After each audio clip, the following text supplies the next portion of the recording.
우리 한 사람 한 사람의 인생의 주인이시고 또 한 가정 한 가정의 주제자이시고 더 나아가서 한 시대와 역사의 주제자이신 우리 하나님께서 섭리의 손길로서 사용하시는 아주 요긴한 도구가 하나 있으니 그것이 바로 고난이에요. 고난.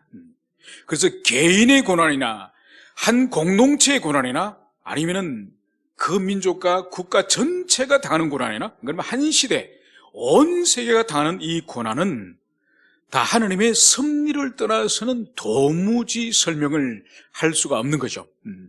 그래서 이 고난에 대한 의미가 성경에서는 다양한 의미를 가지고 있습니다. 그래서 우리가 그것을 다양한 의미를 가지고 있다고 생각을 해야지 어느 하나를 가지고 판단하고 정죄를 해서는 안 된다는 것을 알 수 있는 거죠.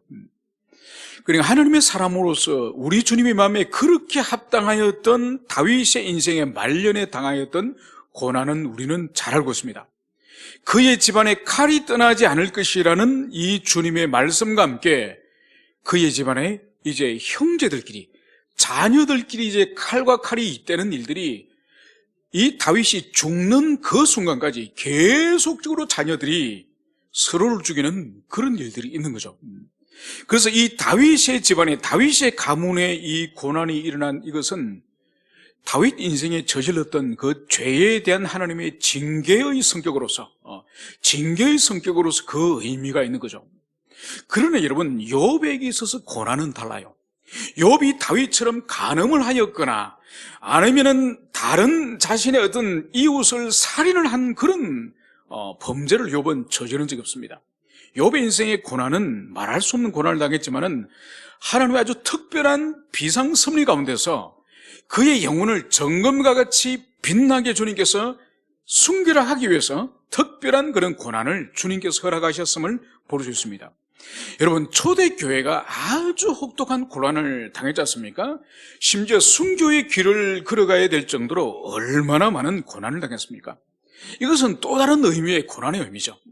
바로 지상의 복음적 교회가 설립되어지고 그리고 복음이 확장되어져 갈 때에 이 지상 교회의 복음 전파 사역을 가로막고 그리고 지상 교회를 이제 소멸시키기 위해서 사단의 역사가 바로 이 지상의 칼의 권세를 가진 이 세상 권세자를 사용해서 짐승의 세력을 사용하여서 초대교회를 박해하지 않았습니까?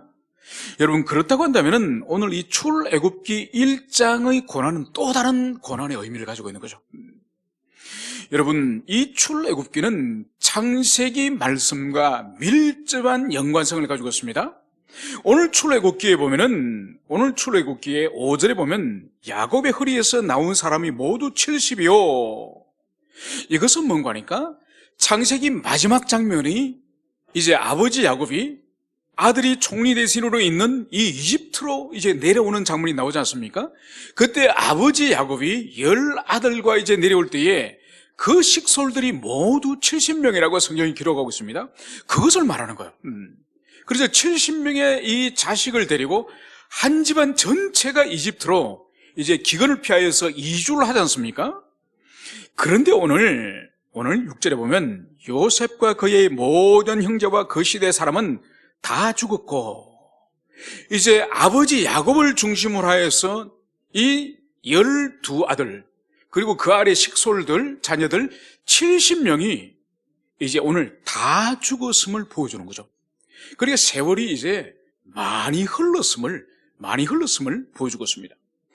그러면서 오늘 7절과 8절에서는 이렇게 말씀을 하고 있습니다. 이스라엘 자손은 생육하고 불어나 번성하고 매우 강하여 온 땅에 가득하게 되었더라.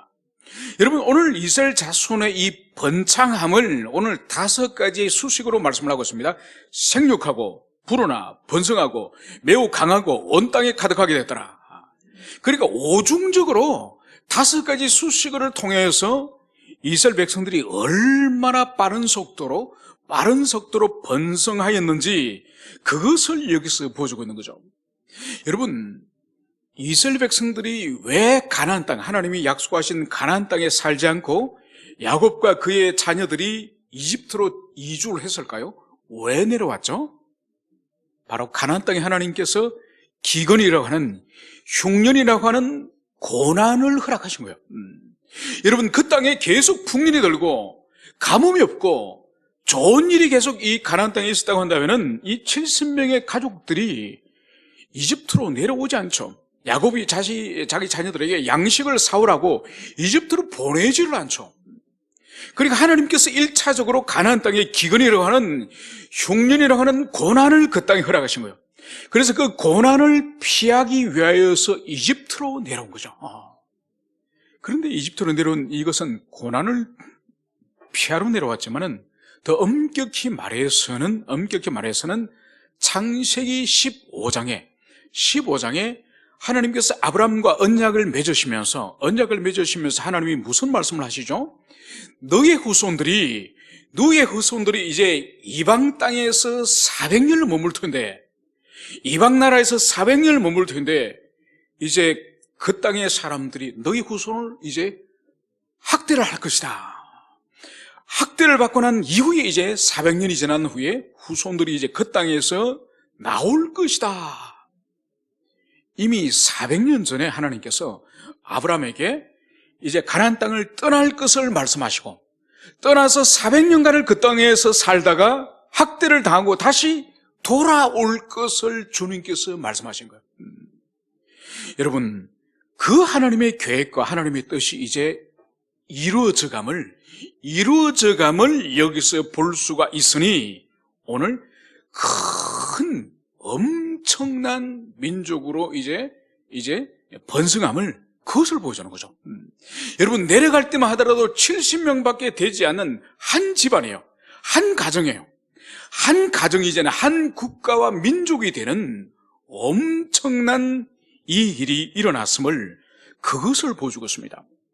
여러분, 사람이 다른 사람에게 어떤 좋은 호의를 가지고, 좋은 마음을 가지고 약속을 할 수 있지 않습니까?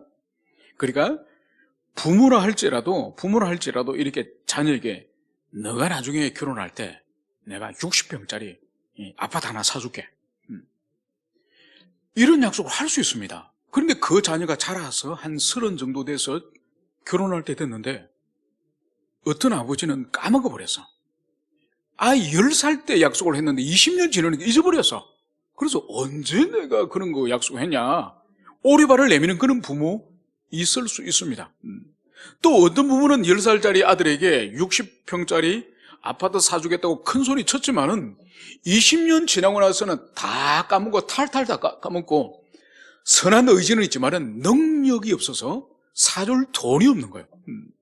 여러분, 육신의 부모는 기억이 쇠약하여서 약속 자체를 잊어버릴 수도 있고, 약속은 기억하지만은 이제 능력이 이제 없어졌기 때문에 자식에게 좋은 것을 해주고 싶어도 해줄 수 없는, 이것이 육신의 부모예요.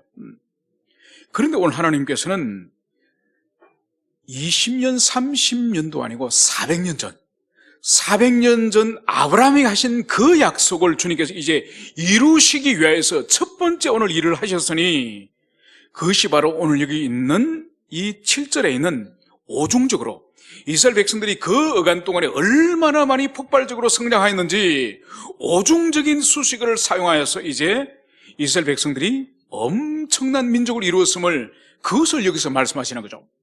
여러분, 그래서 하나님께서 아브라함에게 4가지 복을 약속하셨지 않습니까? 첫 번째 복이 뭐죠? 너의 후손을 하늘의 별과 같이 땅의 티끌과 같이 많은 자손을 주겠다. 두 번째가 뭐였죠? 내가 바른 이 가나안 땅을 너와 너 후손에게 이 땅을 주리라. 세 번째가 뭐죠? 세 번째가 바로 이 너희들에게 복을 주겠다. 그리고 네 번째는 온 세계 열방의 복의 근원이 되게 하겠다. 여러분, 오늘 주님께서 이 이집트에서 행하신 첫 번째의 성취는 바로 하늘의 별과 같이 땅의 모래알같이 많은 후손을 이제 주님께서 이제 성취하신 거예요. 첫 번째 약속을 400년 전에 아브라함이 하셨던 400년 전에 그 약속을 드디어 오늘 첫 번째 약속을 성취하신 사건이 오중적으로 많은 후손을 주시는 이 사건인 것이죠. 그러면서 이제 주님께서는 그 다음 두 번째 이제 주님의 이 약속을 이루셔야 되지 않습니까? 그 두 번째 약속이 바로 뭐죠? 약속의 땅, 가나안 땅, 그 땅을 주셔야 되는 거예요. 여러분, 그 땅을 얻기 위해서는 이 별과 같이 많은, 티끌같이 많은 이 백성들이 어떻게 해야 됩니까? 이 이집트 땅에 계속 여기가 조사오니, 여기서 먹고 살고, 여기서 누리고 있으면은, 하나님이 약속하신 가나안 땅을 밟을 수 있겠습니까? 그 땅을 차지할 수 있겠습니까? 차지할 수 없죠. 그래서 하나님이 섭리 가운데 사용하시는 방법이 뭐냐? 이스라엘 백성들에게 고난을 허락하는 것. 이집트의 그 강력한 군주 체제를 통해서 강력한 고난을 허락하여, 우리가 이 땅에 살 그런 백성이 아니다. 우리가 돌아가야 될 그 땅이 있다. 여러분, 그 방식이 바로 오늘 9절 이하에 있는 10절, 11절인 것을 여기서 볼 수 있습니다. 제가 읽어드리겠습니다. 요셉을 알지 못하는 새 왕이 일어나 애굽을 다스리더니 그가 그 백성에게 이르되 이 백성 이스라엘 자손이 우리보다 많고 강하도다. 자, 우리가 그들에게 대하여 지혜롭게 하자. 두렵건대 그들이 더 많게 되면 전쟁이 일어날 때에 우리가 대적과 합하여 우리와 싸우고 이 땅에서 나갈까 하노라고 감독들을 그들 위에 세우고 그들에게 무거운 짐을 지워 괴롭게 하여 그들에게 바로를 위하여 국고성과 비돔과 람셋을 건축하게 하니라. 여러분, 여기서 우리가 8절에 보면 요셉을 알지 못하는 새 왕이 일어나 애굽을 다스리더니, 여러분, 여기는 역사적인 지식이 필요합니다. 뭔가 하니까, 여러분, 이집트는 인류 역사 문명사에 거대한 문명을 남겼습니다. 거대한 문명을 남겼지만 이집트는 인류 문명의 발전에 그렇게 기여를 많이 하지 않았습니다. 이 문명의 크기와 제국의 크기에 비해서 영향력은 미미하게 끼쳤다는 거죠. 오히려 고대 그리스 같은 경우는 작은 폴리스 국가지만은 인류 역사 속에 엄청난 영향을 오히려 그리스가 더 많이 끼치죠. 이집트보다. 왜 이집트는 못 끼쳤냐? 주변이 사막으로 다 막혀 있어가지고 이제 이집트의 문명이나 이 학문들이 외부로 영향을 미칠 수 없는 고립된 섬과 같은 그런 영토를 가진 거예요. 여러분, 그러다 보니까 이집트는 오랜 세월 동안에 외부로부터 침략을 별로 당하지 않았습니다. 외부 이민족의 정복을 당한 적이 별로 없습니다. 그런데 예외적으로 몇 번 있었습니다. 몇 번 가운데 힉소스 민족이라고 하는 이 히브리인들, 이 야곱과 같은 종족인 이 힉소스 민족, 이 셈 종족이 아주 말을 잘 탑니다. 이 사람들이 말을 잘 타고 이 철기 문명을 가진 그런 민족이에요. 이 철기 문명을 가지고 이 말을 타고 이집트 이 사막을 횡단해 가지고 이집트를 순식간에 정복해 버립니다. 그래서 이집트 왕조, 원래 이 함의 후손인 이집트 왕조가 무너지고 이 셈 민족인 힉소스 민족이 이집트 왕국을 새롭게 건설한 거예요. 바로 이때에 요셉이 들어간 거예요. 이때 요셉이 들어가서 같은 셈 종족이기 때문에 이 힉소스 왕조가 같은 셈 종족인 이 요셉을 총리로 세운 거예요. 여러분, 힉소스 민족, 셈 종족이 아니고 만약 함의 후손인 이집트 원주민이 만약 계속 왕조를 누릴 때는 요셉이 들어가도 총리가 될 수 없는 거예요. 그리고 하나님이 특별한 섭리로 먼저 힉소스 종족을 통해서 이집트를 정복하게 하고, 그리고 이 셈 종족과 동일한 종족인 히브리인 이 요셉이 들어가서 신비롭게 이 파라오의 꿈을 아로맞출 때에 같은 셈 종족인 히브리인을 총리로 세운 거예요. 하나님의 특별한 섭리죠. 그래서 여기서 보십시오. 요셉을 알지 못하는 새 왕은 뭔가 하니까 이 힉소스 민족이 요셉이 총리를 하고 나서 얼마 지나지 않아서 힉소스 민족이 쫓겨납니다. 마치 일본이 36년 통치를 하고 나서 쫓겨나듯이 이 힉소스가 쫓겨납니다. 그러면서 다시 이집트 원주민들이 다시 왕국을 세우는 거죠. 여러분, 그러면서 힉소스 왕족 일대의 총리 대신을 하면서 부귀영화와 좋은 위치를 누렸던 이 야곱의 후손들이 박해를 받기 시작하는 거예요. 그러니까 하나님의 절묘한 역사 속에서 우연이 아니에요. 그러니까 이들이 번성하고 권세를 가지고 있고 총리 대신의 후손들이니까 얼마나 특권을 누렸겠습니까? 그러면서 이들이 영원히 이집트에서 부귀 영화를 누리면 되겠습니까? 아브라함과 언약을 맺었고 아브라함에게 그 땅을 주시기로 약속을 하셨는데, 그래서 왕조가 바뀌면서 이제는 특권층에서 박해를 받는 층으로, 박해를 받는 그런 위치로 히브리인들이 이제 전락하게 되는 거죠. 그래서 이제 요셉을 알지 못하는 새 왕이라는 것은 바로 이제 왕조가 바뀌어서 함의 후손인 원주민 이집트 왕족이 다시 복권되었음을, 그것을 여기서 보여주고 있습니다. 그러면서 이 파라오가 뭘 말하죠? 이 백성 이스라엘 자손이 우리보다 많고 강하도다. 여러분, 이것은 과장법이죠. 아무리 히브리인들이 많다 하더라도 이집트 전체의 이집트인보다 많지는 않죠. 그 정도로 빠른 속도로 수많은 자녀들이 태어났다는 그런 과장된 표현으로 여기서 말하는 거죠. 그러면서 이제 이 파라오가 말하는 것을 보십시오.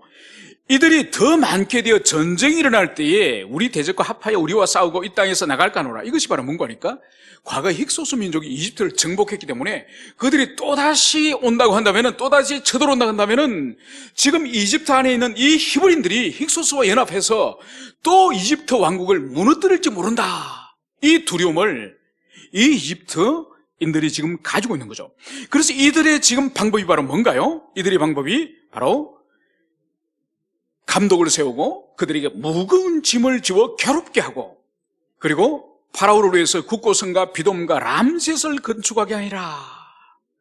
바로 감독자를 세워가지고 이들을 강제노역, 강제노동에 이들을 지금 참여시키는 거예요. 그리고 이날에 필요한 람셋이라든지 비돔이라든지 국고성, 큰 이 공공건축물들, 이 공공건축물의 이 공사를, 이 히브리인들을 노예로 삼아서 강제노동을 지금 시키도록 하는 거예요. 그런데 보십시오. 오늘 12절에 그러나 학대를 받을수록 더욱 번성하여 퍼져나가니 애굽 사람이 이스라엘 자손으로 말미암아 근심하여. 여러분, 학대를 하면 할수록, 박해를 하면 할수록, 괴롭게 하면 할수록, 노동력을 더 강하게 하면 할수록 어떤 일이 벌어집니까? 신기하게 더욱 번성해요. 여러분, 자연적인 법칙에 있어서는 이것이 전혀 적용이 되지 않죠. 여러분, 이 포로로 끌고 가면 강제 노동을 시키면서 대부분 민족 자체가 소멸돼 버립니다. 역사 속에 보면은. 그러니까 강력한 노동을 가하게 되면은, 실제로 가게 되면은 남자들이 노예로서 고문을 당하고 온몸이 상처가 나면서 거의 생식 기능 자체도 현저하게 떨어져 버립니다. 그러면서 자녀 출산이 오랜 세월이 지나면은 이 노예 민족으로 끌려갔던 사람들이 자연스럽게 민족 자체가 소멸돼 버리는 거예요.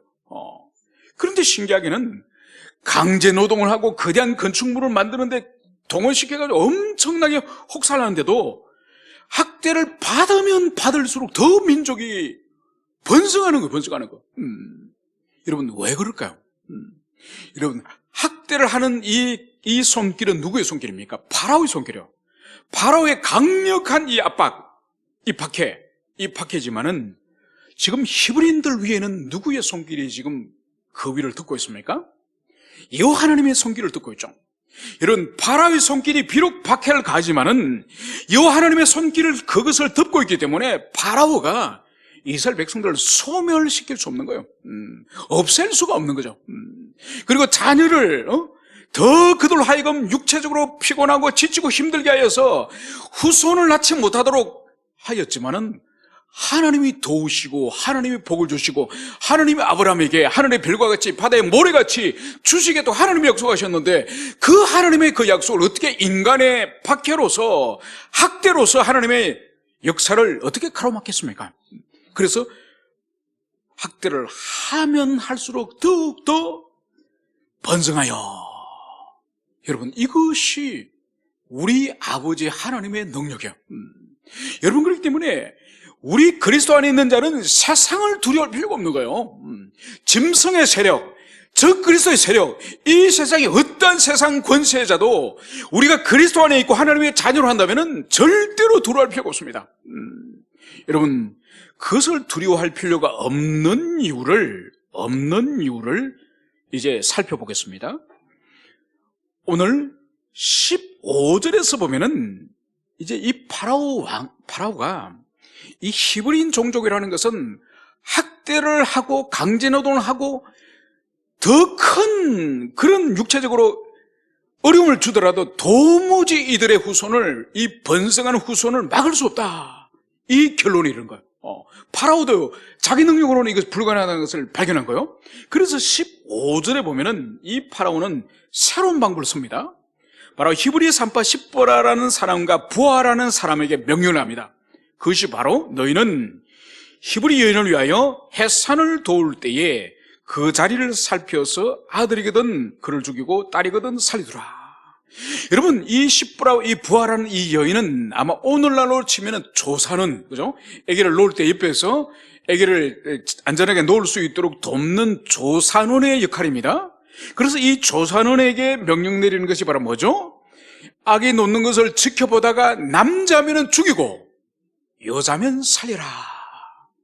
여러분, 한 민족 전체에 남자가 다 죽으면 어떤 일이 벌어지죠? 민족이 멸종하죠, 멸종. 씨앗이 더 이상 없으니까 멸종하는 거죠. 파라오가 그걸 원하는 거예요. 딸은 살려두고 아들은 반드시 이 조산을 통해서 죽이라는 거예요.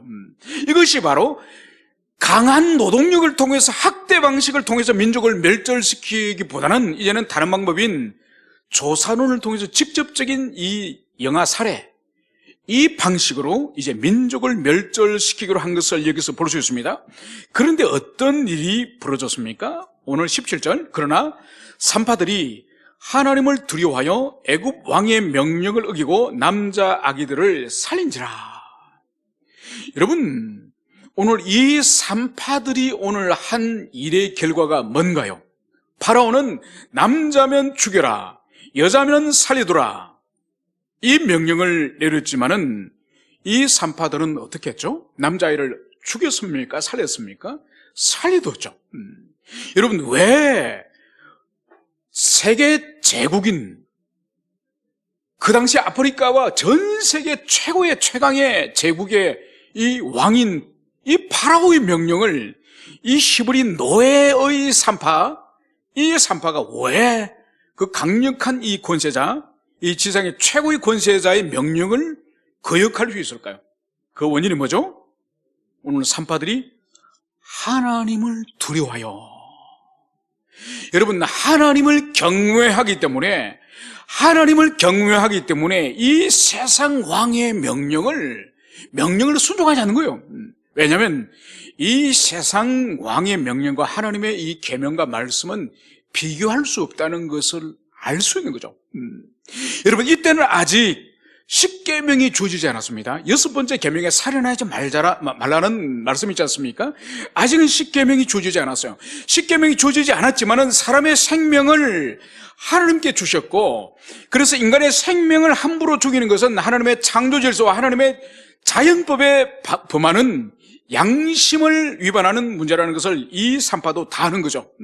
그래서 오늘날도 고대 역사를 연구해 보면 전 세계 어디 가더라도 모든 고대 역사에 보면 살인의 죄에 대해서는 아주 엄격하게 다 형벌하지 않습니까? 대부분 살인자는 바로 생명을 바로 빼앗는 죽음으로써 자기 형벌을 받도록 그렇게 하는 거죠. 그러니까 이 히브리 산파들도 바로 양심과 하나님이 생명을 주셨고 하나님이 사람을 지으셨고, 그렇기 때문에 사람의 생명을 함부로 빼앗는 것은, 이것은 결코 옳지 않다는 것을 알기 때문에 아무리 이 세상의 제왕인 파라오가 명령을 내리더라도 이 산파들은 노하고 이 남자애를 살려두었음을 여기서 볼 수 있습니다. 여러분, 이게 뭔가 하니까 초대교회 때 사도들에게 사내들인 공회에 끌고 가서 거기서 협박을 하면서 복음을 전하지 마라, 예수 이름으로 이 도를 전하지 마라. 그렇게 사도들을 협박했을 때 사도들이 어떻게 답을 했습니까? 예, 알겠습니다, 앞으로 안 그러겠습니다, 한 번만 봐주십시오, 그랬습니까? 아니죠, 그죠? 우리가 사람을 기쁘게 하라, 하나님을 기쁘게 하라, 그러면서 사도들은 계속 복음을 전했습니다. 물론 잡혀서 매도 맞았고, 결국 나중에 베드로는 십자가에 뒤집혀서 매달린 채 죽임을 당했고, 나머지 사도들도 다 순교 길을 걸어갔습니다. 그죠? 여러분, 하나님의 사람에게 있어서는 속일 수 없는, 거역할 수 없는 그 사람의 인격과 내면의 본질이 뭔가 하니까 하나님의 계명과 하나님의 뜻을 최고의 위치에 둔다는 거예요. 그러니까 하나님과 하나님의 말씀을 최고의 위치에 두는 그런 영혼의 본성을 가진 사람이 하나님의 사람이에요. 여러분, 이것이 없으면 아직은 하나님의 사람이 아니에요. 그는 아직은 교회를 다니고 아직은 그 사람이 집사고 목사고 장로인지는 모르겠지만은 영혼의 본성이 하나님 중심적이고 하나님에 비해서 하나님의 이름과 영광을 위한 본성이 영혼에 없다고 한다면 그 사람은 아직은 하나님의 사람은 아니에요. 하나님의 사람처럼 보일는지는 모르지만은, 그래서 예수님께서 분명히 말씀하셨죠. 먼저 그의 나라와 의를 구하라. 여러분, 이 말씀은 우리 인생이 얼마나 큰 축복인지 몰라요. 얼마나 큰 축복. 먼저 그의 나라와 의를 구하면 주님이 그 다음에 뭘 말씀하셨죠? 뭘 말씀하셨죠? 먼저 그의 나라와 의를 구하면은 나머지 모든 것을 너희들에게 더해주리라. 여러분, 오늘날도 많은 그리스도인들이 먼저 그의 나라와 의를 구하기보다는 그냥 주님이 보너스로 그냥 주시겠다는 거기에 목숨을 거는, 거기에 목숨을 거는 거예요. 먼저 그의 나라와 의를 위해서 목숨을 걸 때에 나머지를 다 보너스로 주님이 주신다는데 그걸 가슴에 새기지 않고, 여러분, 이것은 이 지상의 인생을 위한 하나님의 최고의 축복의 말씀 중에 하나예요. 그래서 우리의 가슴과 영혼이 하나님의 나라와 의를 위해서 살 때에 다 주님이 책임주시고 도와주시는 거예요. 그런데 어리석게 그거는 내 핑계 쳐버리고, 하나님의 나라와 의는 핑계 쳐버리고, 그냥 주님이 더 멀어 주시겠다는 거기에 목숨을 걸고 인생을, 여러분, 그런 인생은 겨우 입에 풀칠을 하는 그런 인생밖에 되지 않아요. 신자라 할지라도. 그래서 오늘 이 이집트 파라오에 대해서 오늘 이 히브리 산파의 이 모습은 우리 그리스도인들에게 아주 시사하는 바가 많습니다. 특별히 여기서 우리가 볼 수 있는 것이 바로 뭔가 하니까 그리스도인들이 최고의 권위를 하나님께 두어야 되고 최고의 말씀의 권위를 하나님께 둬야지 이 세상 왕이나 이 세상의 제도나 이 세상의 법에 두면은 이 히브리 산파가 어린아이를 죽이는 그런 결과를 가져오겠죠. 그것은 하나님이 기뻐하지 않습니다. 오늘 보십시오. 이 히브리 산파를 향해서 하나님이 얼마나 기뻐하셨던지 오늘 21절에 보면 그 산파들은 하나님을 경외하였으므로 하나님이 그들의 집안을 흥왕하게 하시니라. 여러분, 이 히브리 산파는 사실 목숨 거는 일을 했습니다. 여러분, 노예가 이 이집트 파라오가 명령을 내렸는데 그것을 노라고 했지 않습니까? 여러분, 그것이 목숨 걸지 않고 그 일을 할 수 있겠습니까? 목숨을 걸은 거예요. 여러분, 목숨을 걸으니 하나님이 책임져 주시는 거예요. 목숨을 걸으니 그의 집안과 모든 하는 일에 하나님이 복을 주시더라. 여러분, 오늘날도 마찬가지예요. 여러분, 로마서 13장에 이 지상의 모든 권세를 하나님이 세우셨다고 우리가 잘 아는 로마서 13장 1절에 이 권세의 권한은 하늘로부터 있는 이 권세를 말씀하지 않습니까?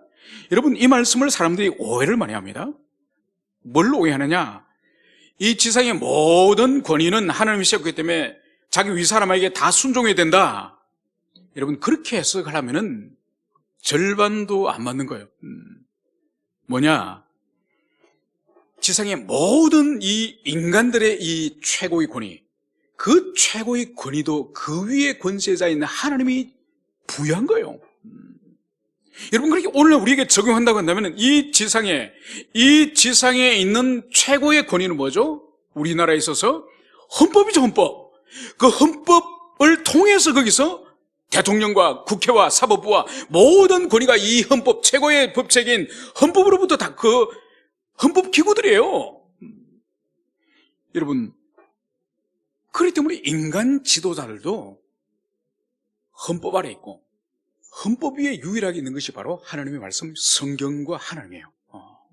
여러분, 그렇기 때문에 이 지상의 국가의 최고 지도자나 인간 지도자가 아무리 그가 강력한 칼의 건세를 가지고 사람들을 위협한다 할지라도 성경을 저항하고 성경을 대적하고 성경에 반하는 것은 그리스도인들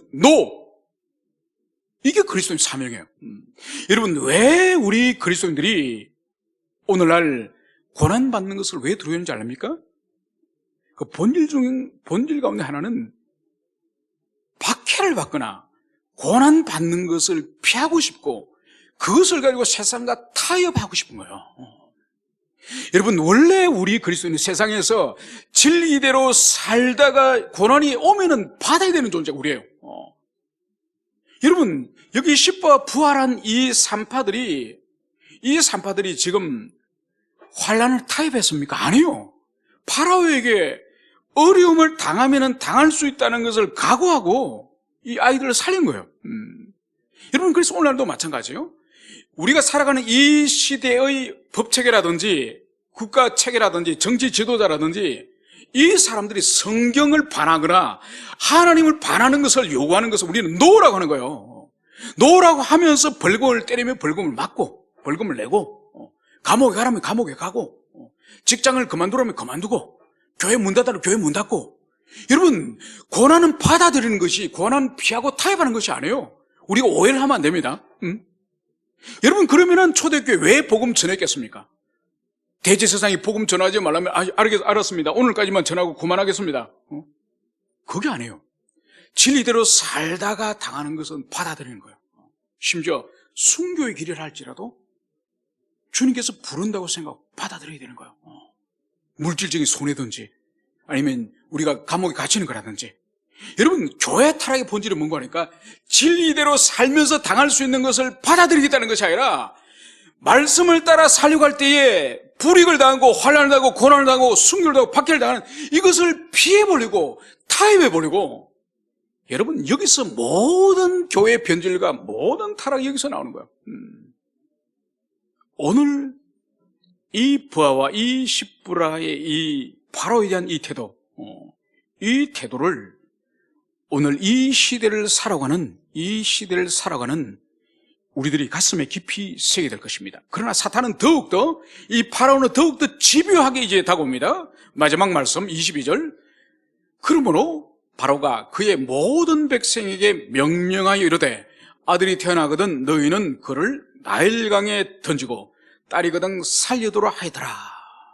여러분, 산파를 통해서 죽이기를 실패하니 이제 파라오는 더 강력한 법을 만듭니다. 그 법이 바로 뭐죠? 너희들이 이제 자녀를 낳아서 보면은 딸이 태어났으면은 살려두고 너희 집안에 아들이 태어나면 너희들 스스로 나일강에 던져 죽여라. 여러분, 이런 강력한 이 법을 만들었습니다. 여러분, 이것이 바로 이 파라오는 우리 주님이 이 세상에 태어났을 때에 헤롯이 영아를 살해해 죽이지 않았습니까? 그 모습을 그대로 드러내 보여주는 거죠. 여러분, 우리 계시록에서 여인이 아기를 낳았을 때에 용이 아이를 삼키려 하는 장면 여러분 기억하십니까? 계시록 12장에서 우리가 공부했죠? 여러분, 이 이집트의 파라오나 우리 주님이 태어났을 때 헤롯이 어린 2살 미만의 아이를 죽인 거나 이 모든 것들이 사단이 교회를 박해하고 하나님의 백성들을 집어삼키려고 하는 그 그림자가 여기서 드러나는 거예요. 여러분, 그렇기 때문에 우리는 영적 전쟁에 있어서 깨어서 주님이 주신 이 진리 말씀을 가지고 이 진리의 금을 가지고 그렇게 우리가 싸워야 됨을 그것을 가슴에 여러분들이 새기시기를 축원합니다.